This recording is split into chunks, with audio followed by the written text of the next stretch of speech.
அடைந்து கொள்வதற்காக வேண்டி சகோதரர்களே.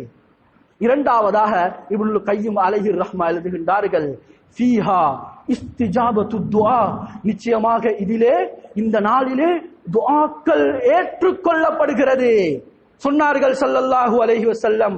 நன்றாக கவனத்தில் வைத்துக் கொள்ளுங்கள் சகோதரர்களே. யௌமுல் ஜும்அதி 12 சாஅத்தன், நிச்சயமாக இந்த வெள்ளிக்கிழமை நாளிலே 12 நேரங்கள் இருக்கிறது. 12 நேரங்கள் இருக்கிறது.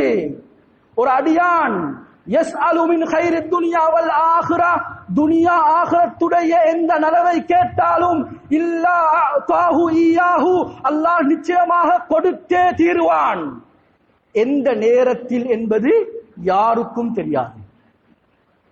சில உலமாக்கள் அதிகமான உலமாக்கள் ஏகோபித்த அதிகமான உலமாக்களுடைய கருத்து, இமாம் மிம்பரில் ஏறி அமர்ந்ததிலிருந்து சலாம் கொடுக்கும் வரைக்கும் இருக்கக்கூடிய நேரம் அர்ஜாலில் இஜாபா, நிச்சயமாக துஆ கபூலாகுவதற்குண்டான ரொம்ப அருகதையான நேரம் என்று எழுதுகின்றார்கள்.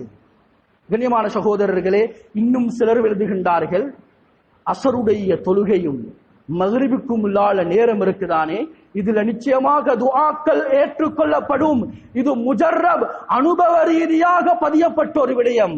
தாவூஸ் இப்னு கைசான் ரஹிமஹுல்லாஹ் இவர்களுடைய வரலாற்றை பற்றி எழுதுகின்றார்கள், இதா ஸல்லல் அஸர யௌமல் ஜும்ஆ, வெள்ளிக்கிழமையுடைய நாளிலே அஸருடைய தொழுகையை தொழுதால் வலம் யதகல்லம் அஹதன் ஹத்தா தகுருப ஷம்ஸ், சூரியன் மறையும் வரைக்கும் யாருடனும் பேச மாட்டார்கள்.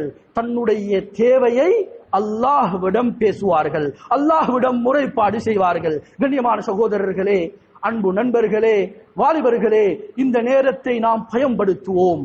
இந்த